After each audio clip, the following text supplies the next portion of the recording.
Os seios paranasais, eles são encontrados nos ossos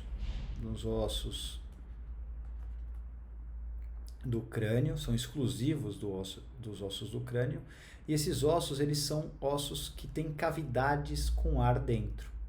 Então, dentro do osso, então imagina aqui a parede do osso vem as tábuas ósseas, né, as lâminas do osso, outra lâmina óssea, outra lâmina óssea, outra lâmina óssea, e aqui forma uma cavidade. E essa cavidade é chamada de sinus.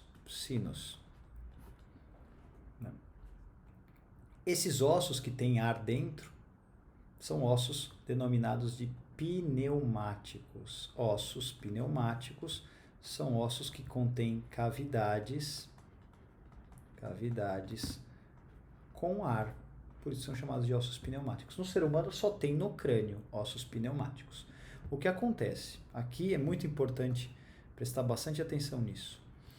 Quais são os ossos pneumáticos? O temporal apresenta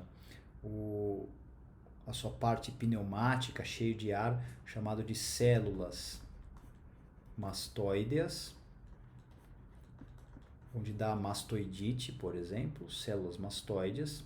Então, essa parte de ar do mastoide, né, essas células mastoides, são importantes para o processo de formação do som.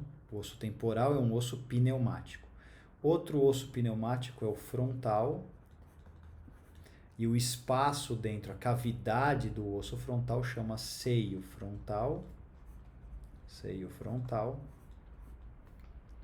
Outro osso é a maxila, e o espaço dentro da maxila chama seio maxilar. Outro osso é o esfenoide, com o seio chamado de seio esfenoidal, e o etimoide, com as suas células etimoidais. Muito bem. Esses são os 5 ossos pneumáticos. Desses 5 ossos pneumáticos, o frontal, a maxila, o esfenoide e o etimoide, eles se comunicam com a cavidade nasal. Então, o ar, quando entra na cavidade nasal, esse ar espalha para esses ossos também. Por isso que o frontal, a maxila, o esfenoide e o etimoide são os ossos que formam os seios paranasais. O temporal é um osso pneumático por ter uma cavidade com ar dentro, mas o temporal não recebe ar da cavidade nasal. Então, o temporal não faz parte dos ossos que formam os seios paranasais, que estão envolvidos com o processo de sinusite. Esses seios, eles são bem pequenininhos no nascimento, às vezes nem se desenvolveram. Então, o recém-nascido dificilmente tem sinusite, porque ele nem tem espaço ainda.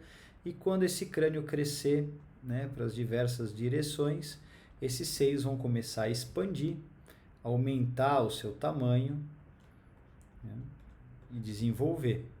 E essas cavidades do osso frontal, maxila, etimoide e esfenoide, eles recebem o ar proveniente da atmosfera que entra na cavidade nasal, e esse ar invade esses seios paranasais para ser melhor aquecido e preparado e depois chegar aos pulmões.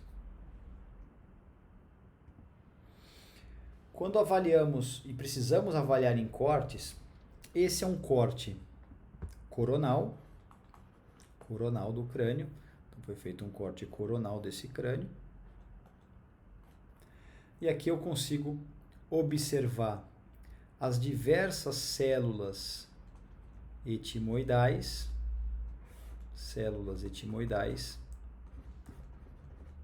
que antigamente era chamado de seio etimoidal.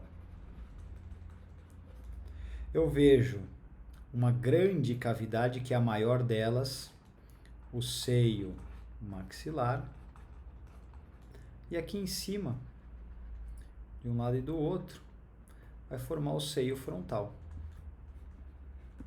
Desta forma, para ficar fácil de localizar, dá para criar um mapinha. A gente pode pegar a órbita como referência, olha só, órbita. Olha que interessante. Abaixo da órbita, seio maxilar. Acima da órbita, seio frontal. E medial à órbita. Vou pôr aqui um Mzinho de medial à órbita, as células etimoidais. Vamos ver se dá certo isso? Pegando a órbita como ponto de referência, abaixo da órbita o seio maxilar, medial à órbita as células etimoidais e acima da órbita o seio frontal.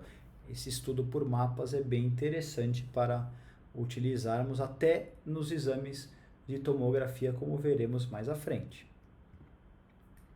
Num corte sagital mediano, esse é o osso frontal e essa cavidade no osso frontal é o seio frontal.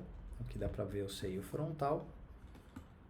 O seio maxilar e o etimoidal não são possíveis de ver, mas aqui nós temos a cela turca, já estudada, cela turca, onde fica a hipófise dentro da célula turca, hipófise, e abaixo dessa célula turca tem um grande espaço, e esse espaço é chamado de seio esfenoidal. Algo interessante e legal de comentar é que quando tem um tumor de hipófise, a cirurgia desse tumor de hipófise é via nasal, então entra aqui pela cavidade nasal, vai atravessar o seio esfenoidal, então chama-se de acesso transesfenoidal, que atravessa o seio esfenoidal, estoura aqui a parede do seio esfenoidal e abre aqui por baixo para fazer a remoção desse tumor hipofisário, se for um tumor removível. Então o seio esfenoidal fica abaixo da cela turca. As referências bibliográficas e bons estudos para vocês.